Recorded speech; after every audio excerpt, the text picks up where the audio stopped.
말씀하시기를 그러므로 사람이 그 부모를 떠나서 아내에게 합하여 그 둘이 한 몸이 될지니라 하신 것을 읽지 못하였느냐.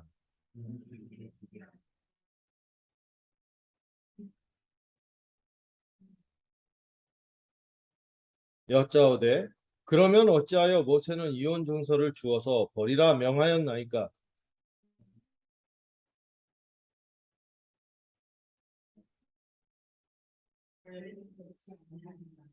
내가 너희에게 말하노니 누구든지 음행한 이후에 아내를 버리고 다른 데 장가 드는 자는 가늠함이니라.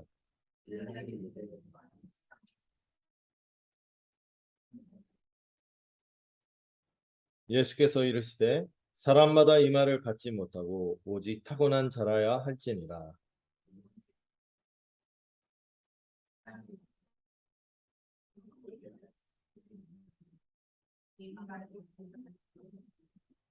아멘. 네. 오늘 마태복음 19장을 통하여 또 새로운 주님의 말씀을 또 새로운 천국 교훈에 대해서 살펴보도록 하겠습니다. 좀처럼 우리가 말하지 않는 단어가 좀 나오네요. 끝에 나왔는데. 자, 이 예수님이 이 18장 앞에 어떤 내용이 있었냐면은 예수님이 이 세상에 새로운 세상을 가져오셨죠. 그분은 참으로 구약에서 약속한 오래전부터 약속했던 그 왕이심이 분명했어요. 그분의 가르침을 봐도 분명했고 그분의 치유하시는 또 사람들을 회복하시는 그 활동들을 보면 그분은 참으로 메시아임이 맞습니다. 그 메시아로서 주님은 자신의 백성을 불러 모으시고 그들이 예수님의 누구인지 분명하게 신앙 고백을 하게 하셨으며 또 교회를 세우셨고 교회가 어떻게 살아야 돼요? 이 땅 가운데 영광도 있지만은 이 영광을 얻기 위해서는 뭐를 지고 가야 돼요? 십자가의 고난을 지고 살아야 한다는 것을 교훈하셨습니다. 그게 주님의 백성이라는 것을 말씀하셨죠. 그리고 이 18장 앞에서 살펴봤던 18장이 굉장히 중요한데요. 교회에서 실제로 어떻게 살아야 되는지에 대한 이 교훈이 여기에 거의 농축돼 있다 이렇게 볼 수 있어요. 압축이 돼 있어요. 일단 우리가 어떤 사람처럼 되어야 된다고 했습니까? 어린아이처럼 이 돌이켜서 마음이 가난하고 겸손하고 또 주님을 신뢰하고 서로를 신뢰하고 의존하는 그런 사람들이 되어야 한다고 했는데 이거는 우리가 마음먹어서 되는 게 아니죠. 정말로 예수 복음을 믿고 거듭난 사람, 성령이 역사하여 그 마음에 새 마음이 가득한 사람만이 가능한 그런 삶이겠다 싶어요. 또 교회 안에 우리 지체를 대할 때 어떻게 합니까? 누구도 없이 여기는 것을 용납치 않고 한 사람 한 사람 존귀 여김을 받기를 우리 하나님 아버지께서 원하신다고 거듭 말씀하셨죠. 그래서 우리 가운데 혹시 길을 잃고 헤매는 형제가 있을 때 그를 투명인갑 취급하거나 이 공동체의 어떤 흐름을 따르지 않고 배제하는 방식이 아니라 어떻게 해요? 그를 어떻게든 돌이키고 회복하도록 권고하기도 해요. 응. 인내심을 갖고 권고하고 용기를 가지고 이 형제냐 없는 사람 치자 이러지 않아요. 세상은 그러지 않고 다가가서 어떻게든 그 형제와 화목하려고 또 안 되면은 몇 명을 같이 많이 데려가면 안 되죠. 신실하게 이제 권고를 하고 그래도 안 될 때 회개하지 않으면은 이건 주님의 거룩한 식탁을 함께 할 수 없기 때문에 그때는 공적으로 건징하면서 죄를 엄히 다루고 또 교회의 명예를 높이는 또 주님의 영광을 따르는 또 이런 과정 가운데서 또 이 형제가 돌이킬 수 있거든요. 이런 방식을 통하여 우리가 한 몸으로 살아가야 한다는 것을 말씀해 주셨죠. 그런데 이 전체를 둘러싸고 있는 중요한 덕목이 있어요. 뭐라고요? 용서라고 있습니다. 용서. 이 교회에서 살아갈 때 여러분 우리가 근사한 사람들만 모인 게 아닌 거 알죠? 나만 생각해도 근사하지 않거든요. 그렇죠. 또 이렇게 알겠는데 그렇게 못 살겠어. 막 그래서 좀 그러고 막 짜잔한 그런 우리의 모습 있지 않습니까? 그런 사람들이 모여 있으니까 이 교회를 우리가 정말 거룩한 공동체, 성도, 거룩한 무리들이라고 부르지만 죄인들의 공동체라고 하잖아요. 죄인들이 몰려 있다 보니까 우리가 성령으로 말미암아 서로 맞춰가고 함께하고 이렇게 막 하지만은 이 부족한 모습들이 있단 말이죠. 그럴 때 이 형제가 정말 한 몸으로 같이 살아가고자 돌이키고 회개하고 용서를 청하면 어떻게 해야 된다고 했어요? 언제라도 서슴없이. 우리가 이미 어떤 자라고요? 만달란트 탕감받았기 때문에 16만 년의 무게를 우리가 정말 가볍게 탕감받은 사람이라면 우리 서로의 이 짜잘한 그 부족한 이런 것들에 대해서 어떻게 해야 된다? 용납해. 또 권고의 과정에서도 많은 경우에 권고하고 건징하고 나서도 이 사람을 낙인 찍고 용납하지 않는 분위기도 있거든요. 그것 때문에 교회가 건징하기가 쉽지 않다 이런 얘기를 해요. 건징함이 받는 당사자가 삐져갖고 그냥 탁 가버리는 이 교회를 우습게 여기는 경우도 있지만은 이 교회 자체도 어떤 사람을 정말 진심으로 회개하고 돌이켰는데 정말 진심으로 받느냐 이 문제도 쉬운 게 아니거든요. 근데 이런 부분에서 교회는 참으로 하늘의 공동체잖아요. 그 형제를 정말 이 만나는 상담받는 자로서 진심으로 용서하고 한 몸으로 살아가는 것이 교회다라는 게 굉장히 중요한 교훈이죠. 이거를 이렇게 18장까지 하셨어요. 이게 이제 오늘 여러분들 1, 2절 보시면은 이 여기까지 교훈이 이제 갈릴리 예수님 사역 본부, 예수님의 제자 공동체가 있는 곳에서 가르치신 것이죠. 그리고 2절까지 이렇게 보시면 예수님이 장소를 옮기세요. 갈릴리에서 남쪽에 있는 유대 지역으로 이렇게 옮겨가십니다. 예수님이 먼저 앞서서 이 갈릴리에서 이 하나님의 참된 백성의 교회가 어떻게 살아야 할지 설교를 마치신 후에 이제 유대 지역으로 옮기셔서 하신 일이 치유 사역을 펼치셨다고 나옵니다. 그런데요, 치유 사역을 펼치셨다 이렇게 말하고 무슨 치유를 했는지는 이 19장부터 거의 예수님이 그 종말 강화라 해서 마지막 때 일어날 일에 대해서 막 살벌하게 이 심판에 대해서 막 설교할 때가 있거든요. 예루살렘이 이제 막 성전이 이제 폭망할 거다. 그래서 막 여러 가지 얘기를 하는데 그때까지 기적 얘기가 있어요, 없어요? 거의 없어요. 딱 한 번 있어요. 그 눈먼 사람 고친 이적 말고는 뭐 무화과나무 저주한 거 빼고 이거 말고는 치유 사역에 대해서 전혀 기록이 안 되는데 이 치유 사역을 하셨다 하고 이 단락이 이어지고 있어요. 이 19장부터는요. 이 치유의 내용들은 더 이상 소개하지 않고 그 한 케이스 빼고는 주로 뭘 다루냐면은 이 제자들을 좀 잘못된 생각이 빠져 있는 제자들을 교정하고 또 주로 어떤 내용이 많이 나오냐면은 종교 지도자들하고 예수님하고 배틀, 논쟁이 시작이 돼요. 굉장히 그 격렬한 논쟁이 시작이 되는 것이 이 19장부터가 쭉 이어지고 있어요. 이것을 통하여 그 예수님이 하신 치유가 뭐냐 이 생각을 좀 해보게 되는 거죠. 여러분 예수님이 하신 치유는요. 이 육신의 치유뿐만 아니라 이들이 잘못된 진리로 인해서 잘못된 생각으로 인해서 어그러진 영혼들을 이 참된 진리로 이 논쟁하는 과정에서 고쳐가는 과정이라고 볼 수 있을 것 같아요. 옛 언약의 이 하나님의 원래 말씀들을 오해하고 그 옛 언약의 말씀에 매여서 이 주님이 가져오신 진정한 진리, 이 참된 변화를 거부하는 종교 지도자들에게 예수님은 이 참된 진리의 말씀을 이야기해 주시거든요. 원래는 그렇지 않다. 이래야 된다. 너희는 그런 면에서 하나님의 말씀에서 떠나 있다. 이렇게 얘기할 때 안타까운 것은 종교 지도자들이 어떻게 합니까? 바리새인, 사두개인 막 이런 사람들이 어떻게 합니까? 그 당시 존경받는 사람들인데도 불구하고 예수님과는 계속 평행선을 달려요. 결코 함께 할 수 없는 평행선을 달리고 막 그러잖아요. 파국이다 이런 말 하잖아요. 결국 이 파국으로 치닫는 이런 모습이 이 관계가 점점 파국으로 치닫는 모습이 나타나고 있어요. 끝까지 거부하고 갈등을 일으키죠. 여기서 주님이 치유하시는 주된 사역은요. 하나님의 말씀을 떠난 원래 하나님의 백성들, 이 옛언약 백성이 유대인들의 어그러진 영적 상태에 대한 치유입니다. 네. 여러분 몸을 치유받는 것보다 더 중요한 게 뭐예요? 네. 이 영적인 상태가 치유받는 게 정말 중요한 것입니다. 영적으로 죽은 자가 몸이 살아봐야 다시 어떻게 될까요? 그 영적인 죽음에 따라 다시 육적으로 죽을 거예요. 이 영적으로 죽은 자들이 이 다시 살아나도록 치유해야 되는데 이것을 위해서 주님은 치유의 말씀들을 아프더라도 여러분 그 암덩어리가 있는데 그냥 그거 아프다고 메스를 대지 않겠어요? 아프더라도 푹 찔러서 그 고름을 짜내고 그 종양을 걷어내고 해야지 치유가 있고 살아날 수 있는 것이죠.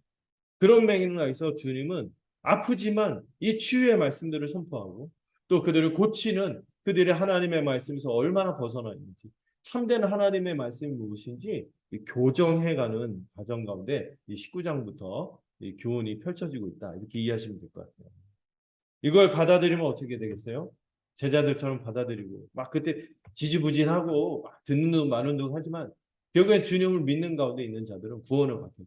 그러나 그것을 끝까지 거부하면은 24장부터 나오는 주님의 이 종말 강화처럼 철저한 심판을 당하게 될 것입니다. 여러분들 이 유대인들 있잖아요. 원래 하나님의 백성으로서 거룩하게 살아야 될 백성들. 그러나 하나님의 말씀을 떠난 이들의 이야기는 그들의 이야기만이 아니라 우리의 이야기이기도 하다는 것을 생각해야 됩니다. 우리 모두가 하나님의 의롭고 거룩하신 거룩하고 선하신 말씀. 그 율법에서 떠나 있는 죄인들이죠. 하늘의 진리는 너무나 분명하고 순결한데 이 땅에 있는 우리들은 그것을 왜곡해가 그 기준에 비춰보면 너무 예외 없이 하나같이 다 터무니없이 부족하고 완악하고 이지러져서 망가진 자입니다. 여러분 이미 예수님께서 이 취임 연설이라 했죠. 산상설교에서 이 하나님의 법, 율법이 어떤 것인지 드러낼 때 너무 수준 높은 자 때문에 사람들이 듣고 깜짝 놀랐어요. 종교 지도자들도 다 듣고 깜짝 놀랐어요. 옛사람이 이뤘을 때 원래는 그렇지 않다. 그리고 나는 너에게 이르노니 하면서 이 참 하나님으로서 그 율법의 저자로서 참된 뜻을 드러낼 때 이 말씀을 들을 때 어때요? 그들도 놀랐지만은 지금도 여러분 이 산상설교의 말씀을 접하면요. 거기서 이제 팔복 말고 그 뒤에 나오는 율법의 참뜻을 이렇게 말씀하시면 우리 마음이요. 약간 무거워져. 약간이 아니고 엄청 무거워지죠. 어떻게 이렇게 살 수 있을까? 정말 하나님께서 정말 꼼짝없이 우리가 죄인 하는 생각을 할 수밖에 없어요. 그래서 누가 오신 거죠? 예수님이 오셔서 이 치유의 말씀을 하실 때 이 말씀을 듣고 돌이키면은 그분을 통해 은혜를 얻고 그분을 통해서 우리가 참으로 주님이 원하시는 그런 이 거룩한 삶을 능력을 얻겠죠. 그런 맥락에서 이제 19장부터 펼쳐진 이 논쟁의 이야기들을 우리가 같이 받아들이면 좋겠어요. 자, 그래서 먼저 도전자가 나왔습니다. 이 바리새인들이 나왔어요. 바리새인들이 예수님에게 질문을 하죠. 이혼해도 되는 이유에 대해서 예수님에게 질문을 던집니다. 이 유대인들 중에서도요, 특히 이 하나님의 원래 이 고상하고 이 고귀한 진리를 자기 수준으로 끌어내려서 이해하고 실천하면서 자기 의로 삼았던 자들이 누구라고요? 바로 이 바리새인들. 특히 이 자기 수준으로 끌어내리는데 하나님의 원래 말씀이 아니라 이들이 이 금과 옥조라고 하죠. 딱 붙드는 게 뭐예요? 장로들의 전통을 가지고 원래 하나님의 말씀의 기준을 인간적인 기준으로 자꾸 희석하고 이 수준을 깔아 내리는 거죠. 거기다가 이 사람들이 예수님을 시험하는 모습을 보고 그들이 질문하는 성격을 보면은 야, 이미 우리가 상상 설교를 통하여 이 이혼 문제에 대해서 어떻게 예수님이 말씀하시는지 알잖아요. 이걸 알면은 이 하나님의 거룩한 말씀에서 얼마나 이들이 멀어져 있는가를 알 수 있어요. 근데 이들만 멀어져 있을까요? 이들만 멀어진 게 아니라 바리새인들은 딴에는 하나님의 말씀에 지식에도 열심히고 실천에도 열심인 사람들입니다. 우리는 더 어떻겠습니까? 네. 예, 특별히 여러분 이런 논쟁 달라고 했을 때 이혼 문제, 가정의 문제를 다룬다는 건 굉장히 의미심장해요. 이만큼 우리가 이 땅에서 하나님의 백성을 살아갈 때 가정의 문제가 굉장히 중요하다는 것입니다. 예. 그런데 오늘 굉장히 예민한 주제예요, 이혼은. 오늘날 굉장히 민감한 문제고 많은 사람들에게 아픔을 주는 주제죠. 아픔이 있는 주제예요. 우리가 이 말씀을 접할 때 유의해야 될 것이 있습니다. 하나님의 말씀의 수준을 절대로 끌어내리면 안 돼요. 그런 바리새인들이 했던 것처럼 이렇게 될 수도 있겠죠. 하나님의 말씀의 수준을 끌어내리는 것을 경계해야 하지만 또 하나 주의해야 될 것은 각각 사람들이 처한 이 깊은 속사정을 알지 못한 가운데서 쉽게 정죄해서는 안 된다는 것입니다. 우리는 모두 어느 정도 죄에 매여 있는 사람들입니다. 그리고 갈등과 분투의 과정 속에 있는 연약한 사람들입니다. 특별히 이 복음의 진리를 알기 전에 몰라서 행한 것에 대해서 그분이 이제 그 각자가 그 회한이 있겠죠. 여러분 우리 복음 몰랐을 때 얼마나 이상하게 했어요. 그랬거든요. 회한이 있겠지만 이를 뒤로 하고 지금은 내가 어떤 사람인가 이걸 기억하세요. 예. 복음의 진리를 따르면 되는 거죠. 예. 또 이 진리를 알고 있음에도 불구하고 혹여 내가 복음의 진리를 알아서 회심했다고 하는데도 불구하고 이 하나님의 거룩한 명령을 거스르고 있다면 완악한 마음으로 불순종한다면 앞에서 주님이 말씀하신 것처럼 엄한 교회의 권징이 뒤따라야 할 것입니다. 예. 먼저 분명하게 밝힐 것은 이게 되게 예민한 주제다 보니까 제가 높아심을 가지고 막 준비를 했어요. 예수님과 더불어 교회는 이혼할 수 있는 경우에 대해서 언급하셨어요. 어, 인정했다기보다 이런 경우에는 이혼할 수 있다라는 이 예외의 경우에 대해서 말씀해 주셨어요. 여기서 두 가지가 나오거든요. 오늘 본문에서는 어떤 사람들의 마음의 완악함 때문에 어쩔 수 없이 상대 배우자를 보호하기 위해서 이 마음의 완악함으로 인해서 또 특별히 이 결혼의 이 경각에서 헤어질 때 피해자가 되는 이 상대 배우자를 보호하기 위해서 허용하는 경우가 있고 두 번째는 음행하는 한에서는 이혼할 수 있다. 그러나 이것도 또한 용서하고 회복이 된다는 것이 가능하다면은 같이 이어가는 것을 결혼관계 이어가는 것을 권장하죠. 그러나 음행의 경우라든지 또 마음의 완악함으로 상대 배우자를 심하게 그렇게 했을 때 그 보호하기 위해서 모세가 예비적으로 한 것에 대해서 성경은 언급하고 있다는 것을 기억해야 돼요. 이에 대해서는 뒤에서 좀 더 어떤 것들을 얘기하는지 좀 더 말하고요. 자, 일단 이 바리새인들이 예수님에게 이런 질문을 한 것에 대해서 좀 다시 돌아보죠. 그 당시 어떤 사람이 이혼할 수 있는지 그 이유가 어떤 것인지 묻고 있어요. 이 당시 유대인의 전통이 어떤 구절을 가지고 해석하는 걸 가지고 두 개의 학파가 치열하게 논쟁을 했습니다. 하나는 샴마이라는 학파고 하나는 힐렐이라는 학파인데 이러면 잊어버리세요. 샴 하면 어때 느낌이? 엄격할 것 같죠. 샴마이, 쌈마이. 엄격한 파가 있고 힐렐 약간 널널하죠. 느슨한 파가 있어요. 네. 뭘 가지고 이게 논쟁을 했냐면은 이 신명기 24장에 보면 모세가 이혼하는 그 경우 이혼 증서를 내주고 이혼을 하는데 어떤 것 때문에 이혼했냐면은 그 이혼하는 케이스를 어떻게 하면은 아내에게 수치되는 일이 있다면 수치되는 일. 그 아내가 수치되는 일이 뭐냐? 이걸 가지고 해석하는 거 가지고 쌈마이파하고 엄격한 파하고 느슨한 파하고 굉장히 논쟁이 많았어요.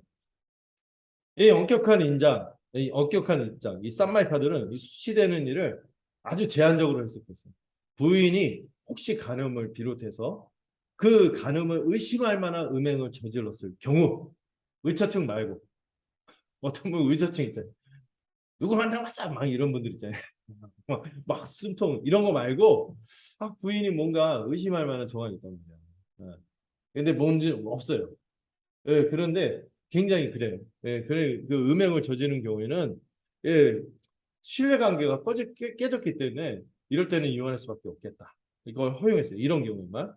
근데 이걸 허용한 경우가 이제 샴마이파하고 누구하고 입장이 비슷하냐면 예수님하고 좀 비슷한 입장이 그 해석한 걸 보면은 굉장히 제한적으로 보는 거죠. 그런데 이 힐레파라는 널널한 파는 이 느슨한 파는 이 수치되는 일을 어떻게 해석했냐면은 그 당시 다수의 입장이었어요. 샴마이파는 소수였고 힐레파가 다수의 입장이었는데 이 수치되는 일을 굉장히 광범위하게 적용하는 거예요. 부인이 밥을 태워도 수치돼. 말이 됩니까? 밥 태웠다고. 평생 그 밥 얻어먹었다가 어느 날 밥을 태웠다고. 핑계죠. 수치된다 아내가 부끄럽다 해갖고 쫓아냈어요. 네, 조강지처. 이 조강지처란 말이 굉장히 어려울 때 밥을 이렇게 먹고 이런 표현이라면서요. 그 한문이 같이 조강할 때 조각 무슨 쌀그 뭐죠? 그 박하게 먹는 음식 있잖아요. 그걸 같이 먹어서 힘든 시절을 보낸 아내를 밥 태웠다고 쫓아내는 거예요. 예, 진짜 그렇게 다수파가 그거를 지지했어요. 이혼의 이유로. 음. 그리고 심지어 더 심한 경우는 아키바라는 사람이 있었는데 이 사람은 이렇게 해석했어요. 어떤 자기 아내보다 더 좋은 아내 부인감이 나타나면 원래 아내를 버려주세요. 이런 이런 인도보다 못한 인도가 굉장히 험악하잖아요. 거기보다 못한 그런 분위기인 거죠. 예. 근데 여러분 이게 유대 사회만 그랬겠어요? 그 당시 고대 사회가 다 그랬죠. 예. 당시는요 여성들이 독립적으로 살 수 없었고 이 의존적으로 이제 남자에게 의존해서 살 수밖에 없었죠. 우리나라도 뭐 삼종지도 어렸을 때 아빠 따르고 좀 결혼해서는 남편 따르고 나이 들어서는 아들만 따라오고 막 이게 뭐 이렇게 해서 의존적인 사회였어요. 후졌죠. 예.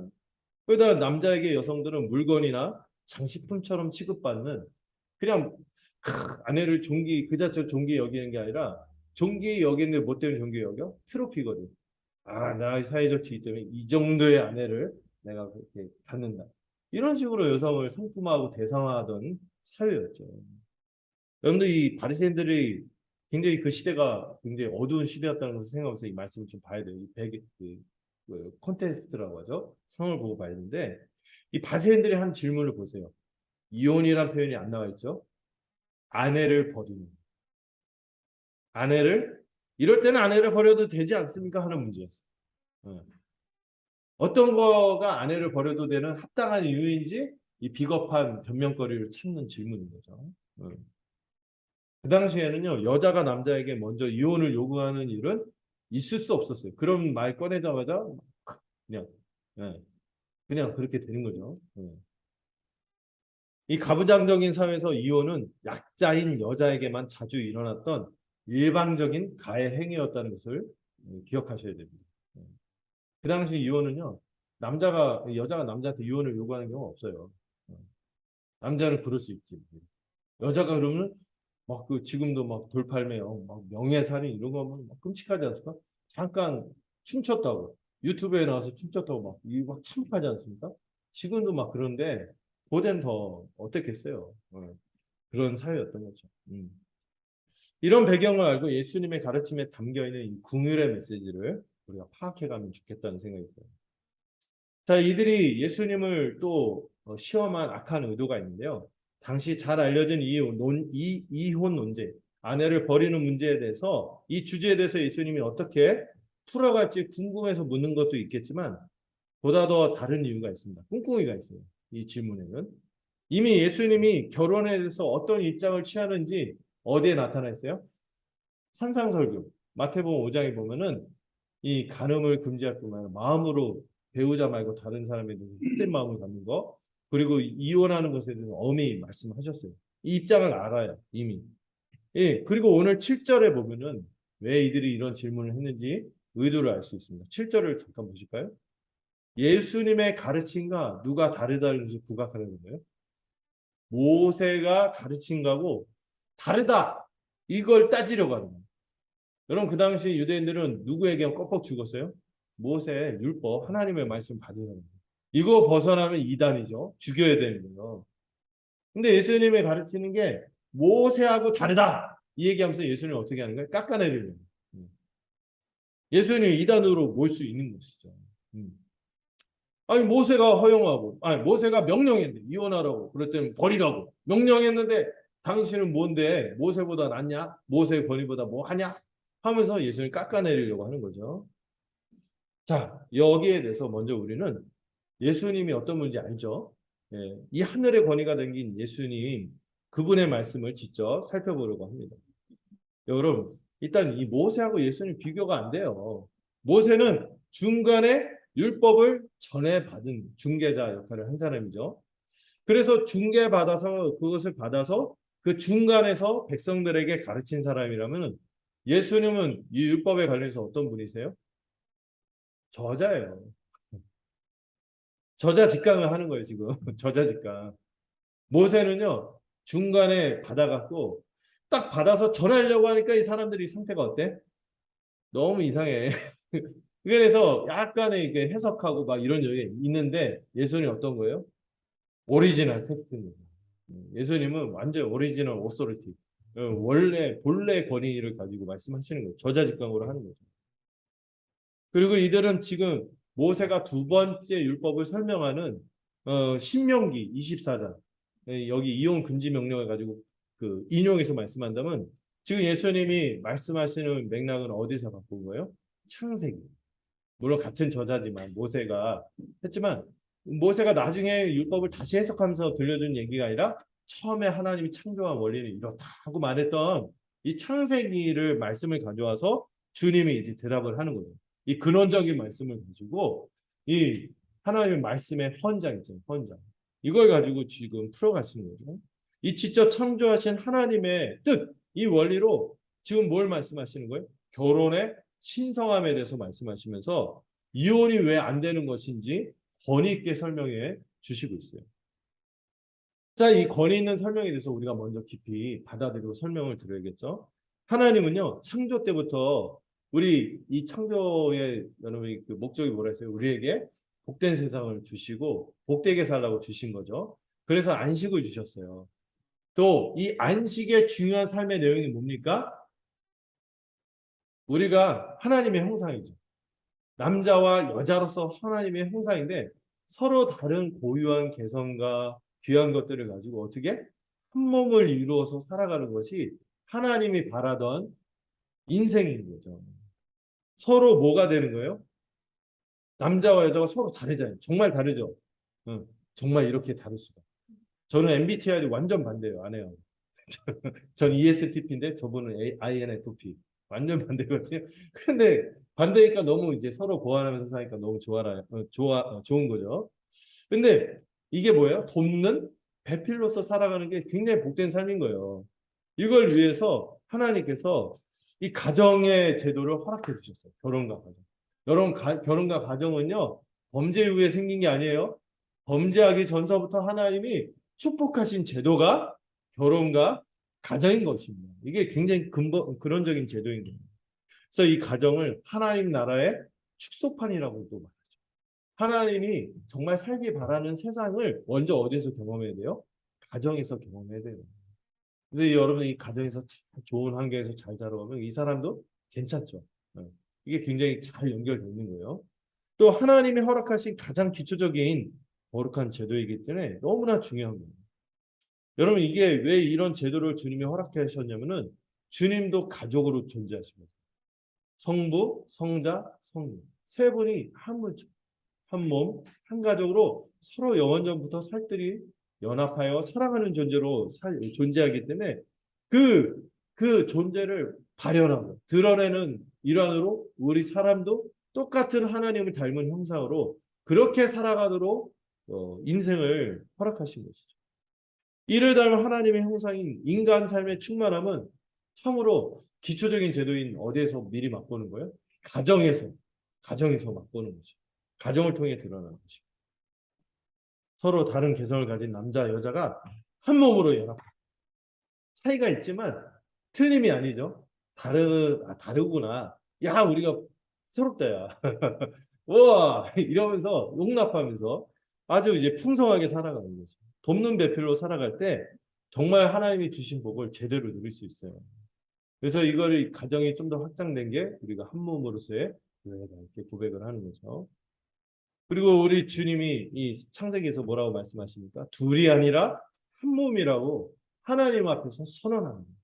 하나님이 짝지어 주셨다고 인정하는 결혼은 결코 사람이 할 수 없는 것입니다. 그래서 여러분 결혼을 이해할 때 특히 젊은들, 우리 다음 세대들 꼭 기억하세요. 결혼은요 서로 짝짝꿍한다고 결혼하는 게 아니에요. 서로 기호가 맞는다고 애정이 맞는다고 결합하는 게 아니에요. 특히 어떤 경우에는요 상대 배우자를 고를 때 다른 사람들한테 좀 자랑할 만한 이번 여러분들 어떤 뭐 연애 프로그램 있다면서요. 거기서 뭐 어떤 변호사가 예쁜 여자하고 데려가니까 자기가 괜히 뭐가 된 것 같이 이런 마음으로 누구를 만나고 하는 거는 안 좋은 거죠. 그게 뭐예요? 뭐 그러면 안 되는 거죠. 근데 배우자를 고를 때도 그런 거죠. 자기를 이렇게 하기 위해 그 고대 유대인들 욕했잖아요. 가부장도 그 상대를 트로피처럼 생각하고 이런 거 합당하지 않죠. 결혼은 그런 게 아니에요. 또 로맨스만의 충동적인 감정이나 어떤 로맨스, 애정만의 결합이 아니라 여러분 결혼을 무슨 관계라 했습니까? 하나님과 우리가 언약 관계이듯이 결혼도 가장 근원적인 권위 있는 언약 관계인 것입니다. 언약은 뭐로 지키는 거예요? 의리. 물론 이제 의리로 산다 이렇게 얘기한 게 약간 비하된 느낌이 있지만 좀 더 거기는 막 신실한 애정과 이런 게 있는 거죠. 이 신실함으로 지켜나가는 게 결혼 관계예요. 애정으로만 유지되면요 결혼 다 깨져요. 여러분 그 hormone 자체가 오래 안 가. 응. 많이 가봐야 3년이라면서요. 애틋하고 막 이런 거 그 나중에 애보다 더 강한 게 뭐예요? 정. 끊을 수 없는 이 정이 무서운 거죠. 그리고 이 의리. 그냥 없으면 안 되는 거예요. 이런 관계로 살아가는 게 결혼인 거죠. 결혼. 음. 그리고 여러분 특히 이 결혼은 배우자 간의 결합이기 때문에 그 누구도 들어올 수 없어요. 이 특히 부부 관계의 이 친밀함, 이 내밀한 친밀함은 누구도 침범해서는 안 되고 이런 표현을 쓰죠. 배타적인 충성을 요구해요. 상대에 대해서 배타적인 신실함, 배타적인 충성을 요구하는 거예요. 자식도 못 들어와요. 남편과 아내의 관계에서는 먼저 서로 배우자에 대한 신실함이 전제예요. 그리고 그게 흘러넘쳐서 자식들한테도 하고 막 이렇게 하는 거죠. 배우자에게 먼저 배타적인 충성을 요구합니다. 그래서 여러분들이 좀 더 이 결혼에 대한 하나의 성경적 원리를 추적하면은 나중에 율법에 보면은요. 새로 결혼한 사람은 모두 면제해줬어요. 군대 가는 것도 면제해줬어요. 전쟁 나도 전쟁을 안 내보냈다니까. 1년간은. 1년간은 이 병역과 또 어떤 공적인 공사해라 뭐 무슨 그 진지구축 아니 성을 뭐 노역이라고 하잖아. 이런 것도 1년간은 제외 면제. 누구에게 충실하라고? 배우자하고 좋은 추억과 더불어 좋은 이런 것들을 쌓아가라고 깊은 애정을 공유하도록 율법 자체가 결혼을 장려하고 축복하고 있어요. 굉장히 중요하죠. 또 이 율법을 좀 확장하고 설명한 예언서, 특히 말라기서 끝에 구약의 끝에 말라기서를 보면은 이 결혼의 목적이 나오는데요. 이 결혼을 통해서 우리가 한 몸 된 아름다운 삶을 살아가고 또 이 결혼의 중요한 목적이 있습니다. 하나님의 백성을 길러내는 것. 경건한 후손을 길러내는 거죠. 이런 아름다운 가풍을 통하여 경건한 후손을 길러내고 뭐를 전수해? 신앙을 전수하는 거죠. 그래서 하나님의 거룩한 백성이 여러분 뭐죠? 뭐라고 하죠? 생물학적으로 느는 거죠. 그래서 이 언약 백성으로서 함께 사명을 이뤄갈 목적, 중요한 목적의 수단으로 결혼을 또 말씀하시는 거예요. 그렇기 때문에 이 말라기서에서 이혼에서 그렇게 하나님이 미워하십니다. 이를 저버리고 배우자를 학대하거나 특히 대부분 남자가 여자를 학대하죠. 오늘날 시대는 좀 바뀌었어요. 이상이 이 저주가 세 서로 지배하고 억압하려고 하는데 한쪽엔 주로 다 있는데 이제는 서로 막 이러는데 어쨌든 배우자를 서로 학대하거나 버림으로 이혼하는 것은 하나님께서 미워하시는 옷으로 학대를 가린 자를 하나님이 가증히 여기십니다. 이건 뭐예요? 자기 어떤 겉으로 보이는 그럴듯한 신분과 이런 것도 자기 가까운 사람들 학대하고 이중적으로 하는 것에 대해서 하나님이 아주 증오하시고 미워하신다고 말씀하셨죠. 여러분 그래서 이 한몸된 결혼을 깨는 것에 대해서 오늘 주님이 뭐라고 말씀하십니까? 하나님이 짝지어 주신 것을 사람이 나누는 것이다. 특별히 나눈다는 단어를 보면은요. 절단 또는 토막내는 폭력 행위를 연상시키는 단어입니다. 하나님이 소중하게 이렇게 해서 선물로 딱 갖다 줬는데 제가 그 두고두고 욕먹는 게 저희 어머니 고이 연 때 케이크를 제가 들고 가다가 뭉겼어요. 그 고이 오신 거를 고이연에 딱 올려있는데 비싸게 맞춘 건데 엎었어. 어때요? 그 케이크조차도 그런데 여러분 하나님 우리에게 가장 귀한 선물로 주신 거라니까요. 결혼을. 근데 그거를 인위적으로 뭉개요? 나눠요? 여기에 대한 감이 있어야 돼요. 하나님 얼마나 이거를 싫어하는 거예요. 이혼을 가볍게 생각하는 이 시대에 하나님이 이혼을 기뻐하지 않으심을 깊이 받아들이셔야 돼요. 네. 그래서 이거를 막 서로 좀 다투다가도 함부로 막 뭐 이런 거 있잖아요. 이런 단어 나오는 것도 큰 죄입니다. 생각해서도 안 되는 거예요. 신자는. 농담으로도 하면 안 돼요. 안 되는 거예요. 정말 하나님 미워하시죠. 하나님 가장 소중하게 여긴 건데 이걸 뭉개한다고요? 예, 그거 할 때마다 전 고이한 케이크하고 비교할 수 없다. 이렇게 생각. 정말 여러분 끔찍한 거죠. 두 번째로 7절에서 9절 한번 읽어본다는 말씀 한번 살펴보도록 하겠습니다. 7절에서 9절. 읽어보죠. 시작.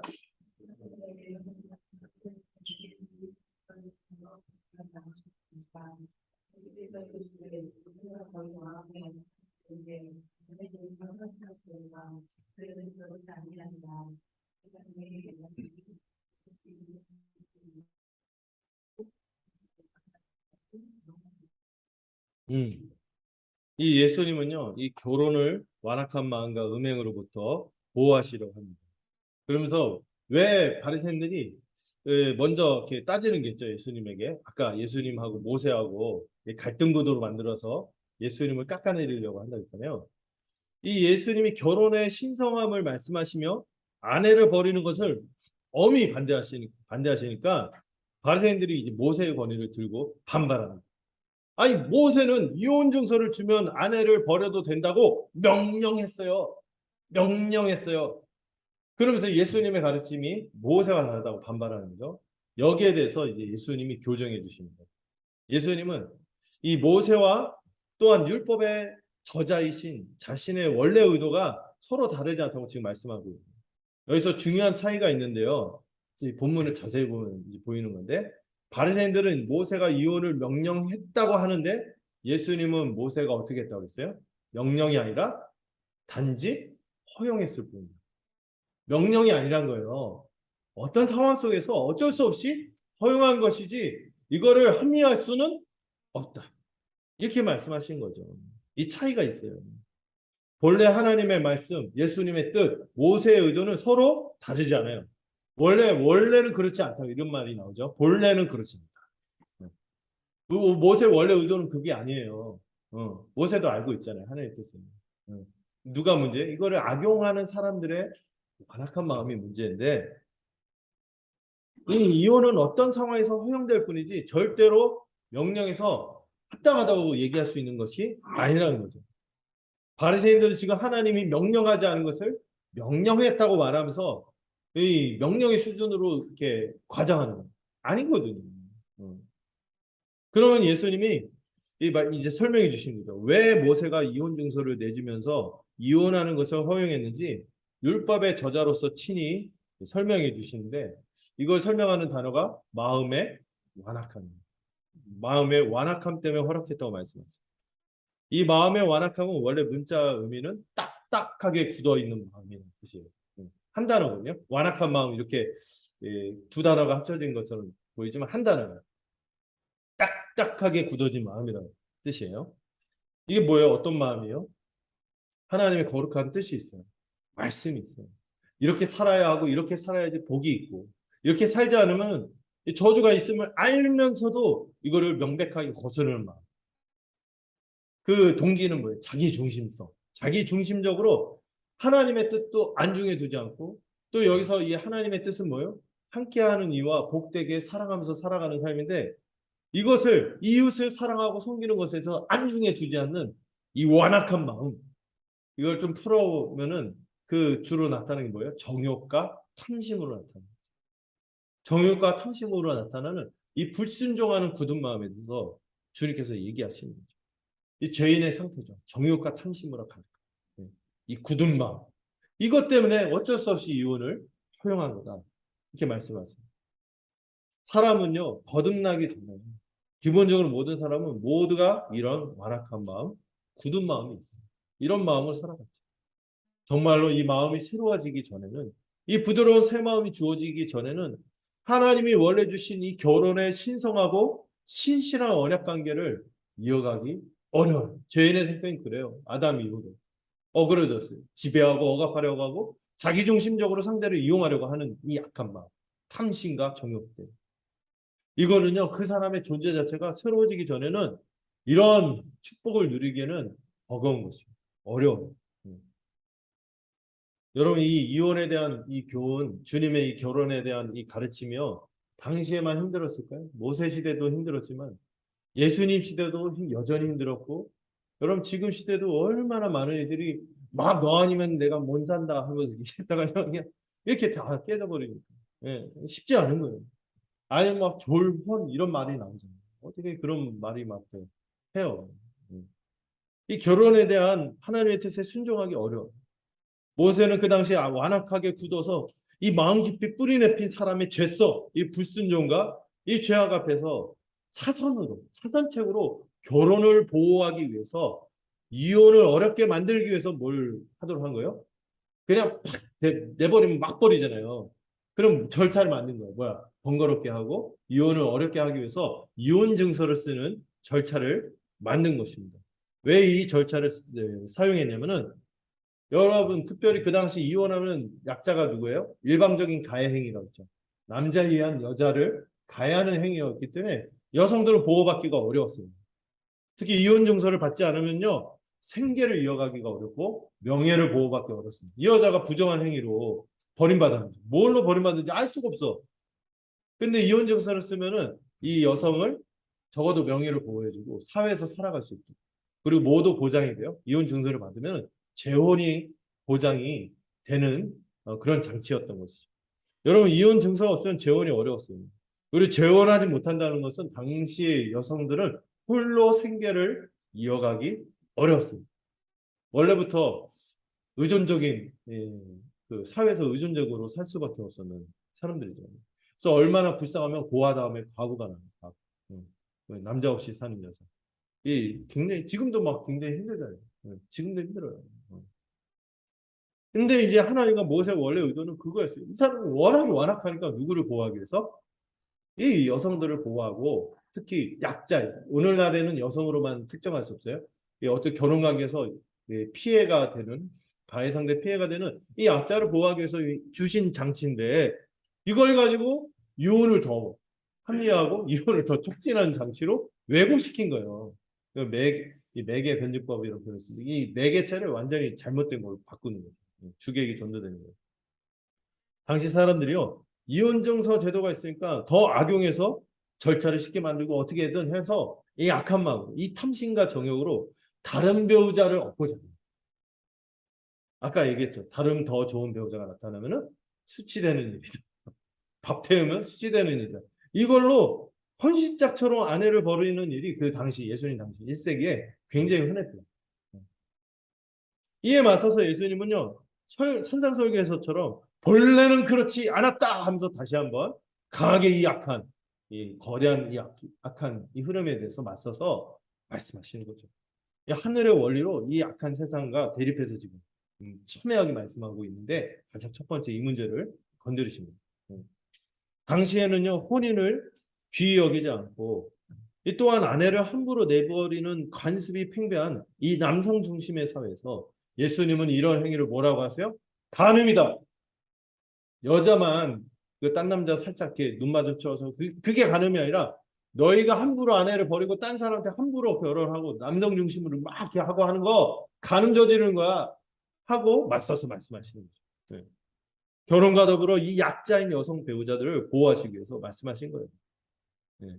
이제는 성별을 떠나야죠. 지금 여성을 아직도 좀 열악하긴 하다 할지라도 남자든 여자든 결혼 관계에서 약자를 보호하기 위해서 주님께서 이 이혼을 반대하는 거예요.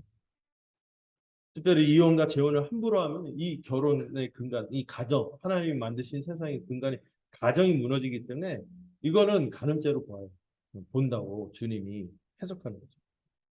그러나 여러분들 이 모세도 그렇고 예수님도 여지는 주세요. 어떤 경우에는 이혼할 수 있는 경우를 말씀해 주십니다. 이것도 좀 알아두시면 좋겠죠. 이혼하고 다시 재혼할 수 있는 허용의 기준인데 이거를 이제 원리적으로 설명하면 언약 관계가 효력이 정지되었을 거예요. 정지되거나 파기되었을 때. 좀 용어가 어렵죠. 계약이 효력이 끝나거나 언약이 결혼도 언약이잖아요. 이 언약 관계가 효력이 더 이상 유지되기 어렵거나 정지되거나 파기됐을 경우에는 이혼해도 된다. 이렇게 원리를 말하는데 대표적으로 뭐냐면은 효력이 정지되는 게 뭐죠? 검은 머리가 팥뿌리가 되고 흙을이 되었어요. 이 죽으면 상대 배우자가 사별했을 경우에는 재혼이 괜찮은 거죠. 홀로 살아가기 어려우니까 꼭 홀로 살아간다면 괜찮겠지만 그 재혼을 하라고 얘기할 수는 있어요. 근데 또 어떤 경우도요. 오늘 주님이 말씀하신 음해 뭐죠? 배우자에 대한 배신, 불륜, 간음 이런 것에 대해서는 이 뭐요? 서로 언약 관계는 뭐를 기초로 하는 거예요? 신뢰를 기초로 하는데 이 중요한 신뢰가 무너졌기 때문에 그 이어가기 어려운 거예요. 그렇기 때문에 용서하고 회복한다면은 그걸 권장하긴 하지만 도저히 이게 안 될 경우에는 어쩔 수 없이 이혼을 하라고. 이거는 명령이 아니에요. 그냥 어쩔 수 없는 죄에 대한 이 마음의 완악함 이런 것들 때문에 허용하는 것이죠. 또 이 교회 역사 속에서 또 다른 원리들을 이렇게 따라서 계명의 우선순위를 따라서 이 살인하면 안 되잖아요. 살인하면 안 되거나 여러 가지 일들이 있으면 안 되기 때문에 상대 배우자에 대한 심각한 학대 행위가 이루어지죠. 이런 경우에는 살인하면 안 되죠. 이 사람 생명이 귀하니까 그럴 때는 이혼을 하도록 합니다. 보호하기 위해서. 약자인 이 배우자를 보호하기 위해서 이혼을 허용하고 또 그 웨스트민스터나 여러 개 교회 역사 속에서 교리적으로 해석한 걸 봤더니 배우자에 대한 2년 이상의 유기 행위가 있어요. 2년 이상 배우자를 돌보지 않고 내버려뒀어요. 그리고 또 재혼의 여지가 없을 만큼 이 상대 배우자를 버렸을 때. 제가 아는 경우도 그랬거든요. 제가 옛날 흥성 개척교회에서 선교 때 어떤 분이 아들 둘을 혼자 키우는데 남편이 정선 가서 실종했어요.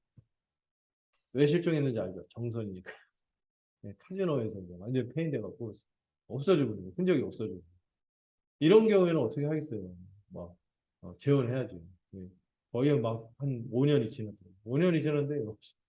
그리고 어떤 여론처럼 이렇게 돌보지 않고 가정을 심각하게 이렇게 유기했을 경우에는 이게 보호하기 위해서라도 제한적으로 허용하는 경우가 있습니다. 또 이런 경우도 있어요.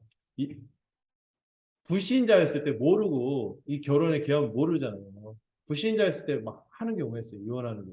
그걸 뭐 다시 막 하라 이럴 수는 없죠. 그런 경우도 교회가 어쩔 수 없다. 그러나 지금 유지하는 관계를 충실하게 결혼 관계를 충실하게 이어가십시오 하는 식으로 권면하고 그러나 그것이 이제 옛사람이니까 그거는 뒤로 하고 그러나 그 이혼이 악하다는 것을 인정하고 이런 식으로 좀 교훈을 해왔습니다. 알아두시면 좋겠죠. 그래서 우리가 주변 분들에 대해서 좀 이렇게 도와주시면 좋겠어요. 자, 이렇게 얘기하면서 야, 이 결혼이 참 귀한 거구나. 우리 이런 이혼에 대해서 이렇게 하는 것에 대해서 정말 주님은 결혼을 보호하길 원하셨구나. 가정이 참 귀한 거구나. 이걸 알았으면 좋겠고요. 예, 또 하나 특이한 경우가 오늘 또 10절부터 12절에 나오죠. 이 부분 한번 또 읽어보도록 하겠습니다. 같이 읽어보죠. 시작.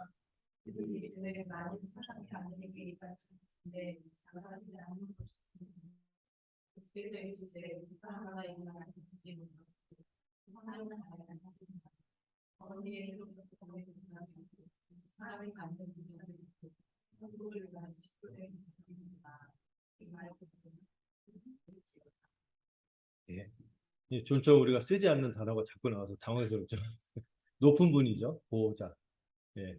예. 근데 이게 뭐냐면은, 예, 어떤 맥락에서 이 얘기가 나오는지 좀 봐야 되는데, 예수님의 이 결혼과 이혼을 금지하는, 이 아내를, 특히 약자인 배우자를 버리는 문제에 대해서 엄하게 이렇게 가르치니까, 제자들이 나타나는 10절의 반응이 좀 특이하죠. 다른 번역을 보면 좀 더 이 제자들이 말한 뉘앙스를 알게 되는데요. 남편과 아내의 관계가 그런 것이라면 차라리 결혼하지 않는 게 낫겠습니다. 이게 뭐예요? 이게 뭔 말이야? 얘네들이 하면 안 되지. 나중에 만날 텐데. 예. 이분들의 상태가 좀 이상해. 참 바닥이다. 이런 생각이 들더라고요. 남편과 아내의 관계가 이 정도의 높은 수준을 요구한다면 그런 높은 기준으로 서로 신실하게 이 관계를 의무와 부담을 지고 살아가느니 차라리 혼자 사는 게 낫겠습니다. 이게 철없이 말하는 것 같아요. 철없이. 진짜 다른 번역들 보면 다 그렇게 번역을 했더라고요. 그 정도의 높은 수준으로 살아가는 차라리 결혼 안 하고 속편하게 사는 게 낫겠다. 이런 식으로 말하는 거예요. 이분들 수준을 알겠죠? 참 예수님 힘들었겠다 싶어요. 이런 사람들 제자라고. 배우자를 버리고 이혼하는 것이 간음이고, 얼마나 하여튼 남성 중심의 사회니까 이 제자들이 막 그렇게 생각하고 막 말하는 거예요. 이렇게 결혼을 높은 기준으로 하는 게 부담스럽다 이거죠. 혼자 사는 게 낫겠다. 이 여전히 남성 중심의 세계관과 가치관에 그 악한 이 세계관에 쩔어 있는 제자들의 말을 보면은 참 힘들겠구나 하는 생각이 들어요. 그런데 이 애들이 이 개똥 아니, 개똥같이 많은데 예수님은요, 아유 이걸 또 받아서 신실하게 온유하고 친절하게 가르쳐 주십니다. 저라면 안 그럴 텐데 이 꾹딱 그냥 가 했는데 그냥 가르쳐 주세요. 예수님은 그러나 이걸 통해서 또 하나의 중요한 교훈을 또 이어서 말씀하십니다. 주님처럼 해야 돼요. 예수님은 제자들에게 그렇게 독신으로 깔끔하게 사는 것은 다 그렇게 살 수 있는 것이 아니라 오직 어떤 사람? 타고난 사람이 있다고 말씀해 주셨어요. 하나님이 그렇게 살도록 하신 특수한 사람들이나 독신의 은사라고 표현하죠. 독신의 은사가 있는 사람들만 그렇게 살 수 있다고 말씀하셨어요. 사실은요, 대부분은요, 우리가 홀로 못 살아요. 결혼해서 가정을 이루면서 하나님 나라의 축복과 사명 또 이렇게 결혼하는 가운데서 그 가정을 꾸리면서 의무와 혜택을 일부분 맛보며 살아가는 것이 보편적인 것입니다. 여기 말하는 건 굉장히 특수한 경우인데 이 특수한 경우가 소외받지 않도록 주님이 더 언급하신 것 같아요. 또 주님 자신도 독신이셨잖아요. 그래서 말씀하신 것 같아요. 그래서 이 독신의 다양한 형태에 대해서 말씀하십니다. 어떤 사람들은 선천적으로 신체가 이상이 생겨서 그럴 수 있어요.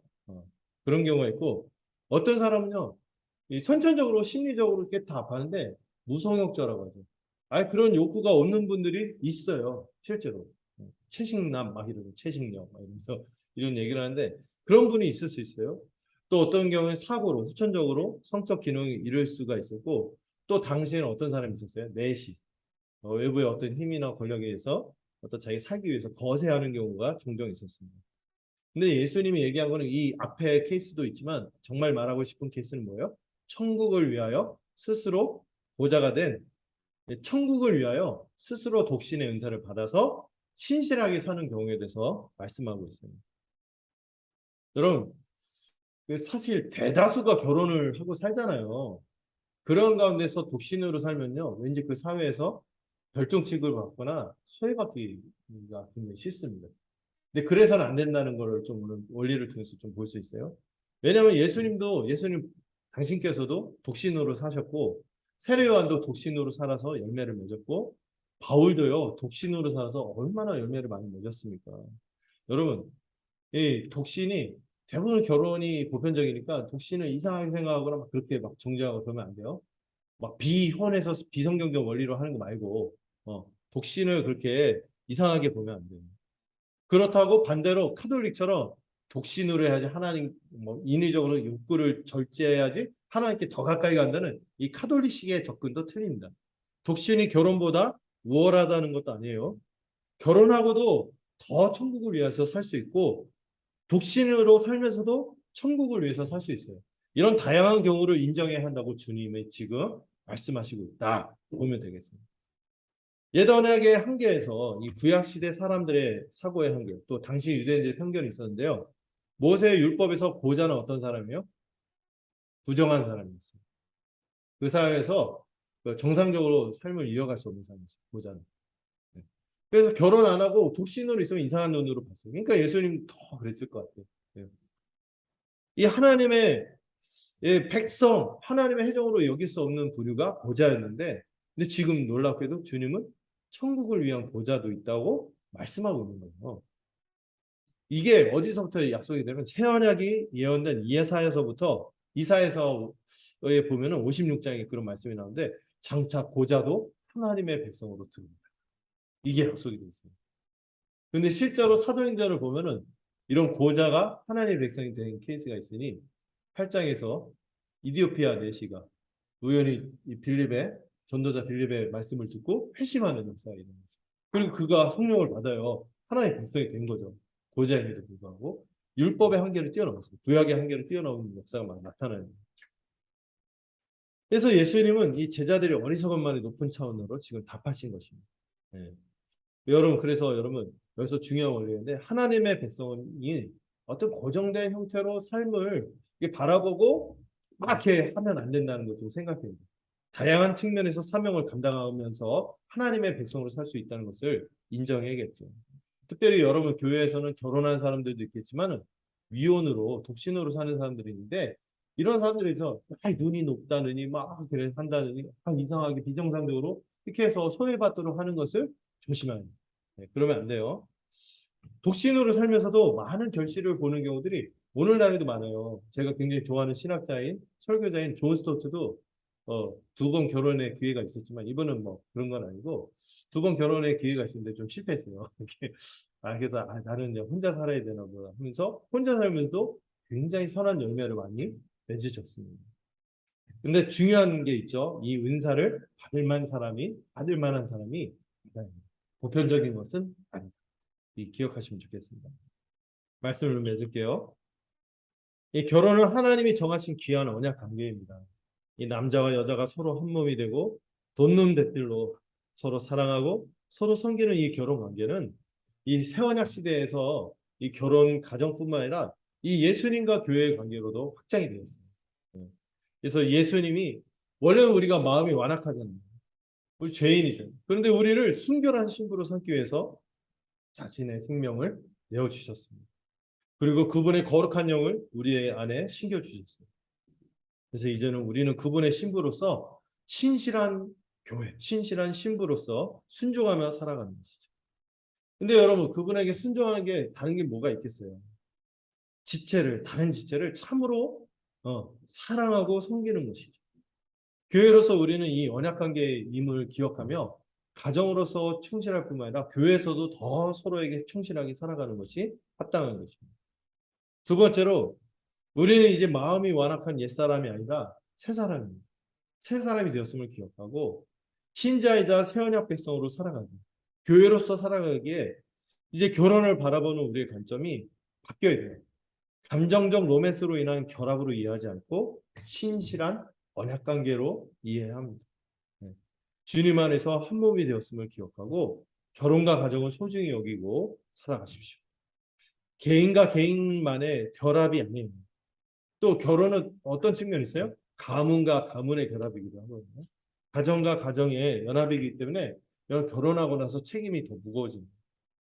저도 막 처가에 대해서 막 생각해야 되고 본가에 대해서 남자들은 철없어서 처가를 많이 생각하지 않지만 그 아내들이 참 감사해요. 그 시댁에 대해서 막 하잖아요. 막 이런 거 보면은 감사하죠. 이게 뭐냐면 가문과 가문의 결합인 것을 기억하는 거죠.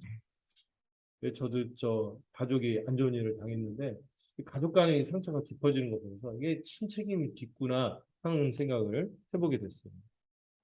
교회로서도 결혼은 중요합니다.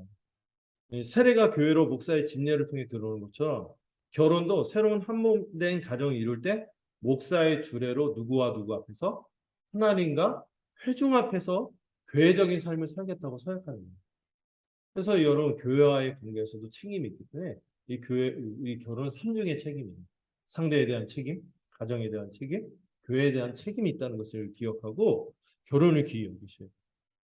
이걸 안다면 교회로 살아가면서 신자로서 이혼에 합당한 사유들이 있다 할지라도 될 수 있으면 회개와 용서로 회복이 이루어지도록 애써요. 마지막으로 우리 주님이 신자와 교회로 살아가는데 가정을 이루는 것만이 아니라 독신의 경우도 인정하셨다는 것을 기억하십시오. 독신의 은사는 아무나 받은 것은 아닙니다.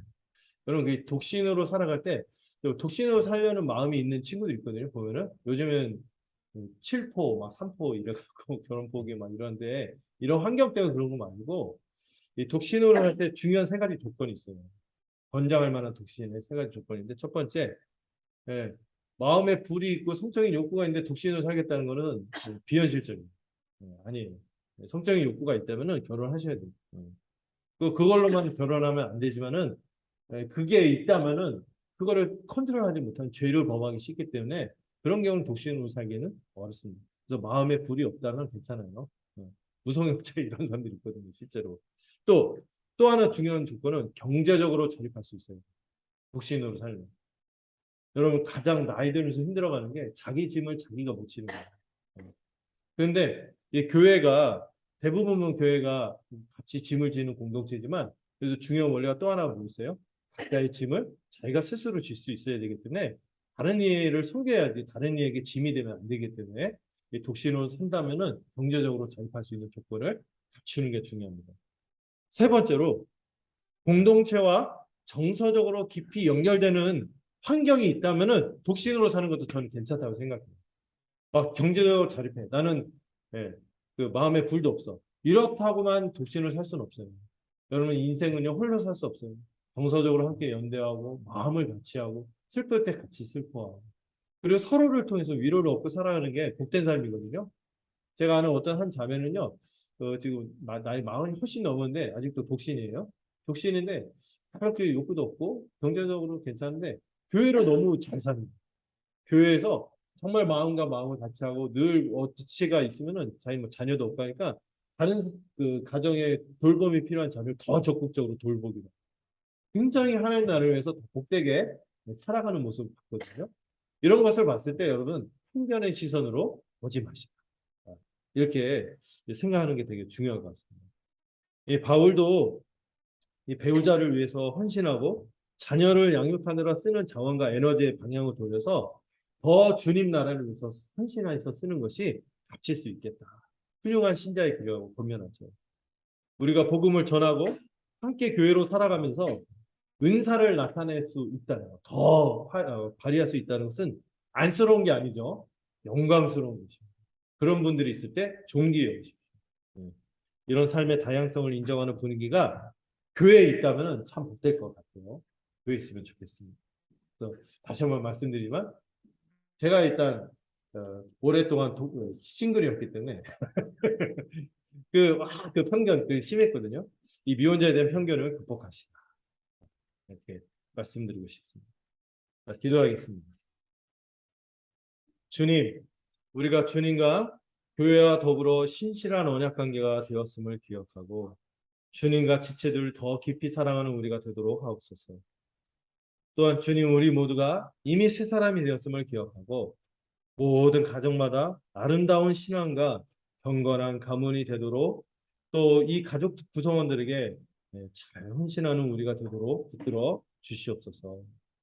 또 주님 우리가 어떤 삶의 모양을 취하든지 주님과 교회를 위해 살게 하시고 서로의 사역과 삶의 다양성을 인정하고 용납하는 한몸된 교회가 되도록 붙들어 주시옵소서. 예수님의 이름으로 기도드렸습니다. 우리 함께 찬송가 288장 부르도록 하겠습니다.